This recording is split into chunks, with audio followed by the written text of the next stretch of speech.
Hello guys, তো চলে আসলাম অনেক দিন পর। অনেক দিন বলাটা ভুল হবে, অনেক বছর পর, প্রায় 2 থেকে আড়াই বছর পর। কারণ মাঝখানে আমি হয়ে গেছিলাম ল্যাট করে, মানে ভিডিও এডিট করার চক্করে, মানে এডিট করতে হবে বলে আমি আর কি ভিডিওই করতাম না।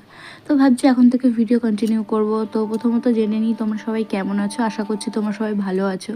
তো তার মধ্যে তো আমার বিয়ে থাওয়া হয়ে গেছে, তো তোমাদের সাথে সব ভিডিও আমি শেয়ার করব। কিছু কিছু ভিডিও আমি করে রেখেছি, সেগুলো তোমাদের সাথে শেয়ার করব।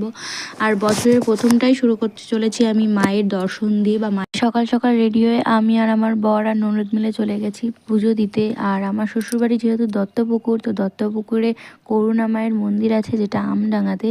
তো আমি ওখানে কোনো দিন যাইনি, এটা আমার ফার্স্ট টাইম। তো আমি ভাবলাম যে ওখানেই যাই। তো তারপরে আমরা মন্দিরের ভেতরে ঢুকে গেছি, আর সকালে প্রচুর ছিল কুয়াশা, আর মোটামুটি ভিড়টা ভালোই হয়েছিল। আর তারপরে চলে গেছি মায়ের মন্দিরে, তোমাদেরকে মায়ের মুখটাও দেখিয়ে দিলাম, কি মিষ্টি। আর তো তারপরে আমি অঞ্জলি দিতে বসে গেছি। তো দেখা হচ্ছে পরের পার্টে।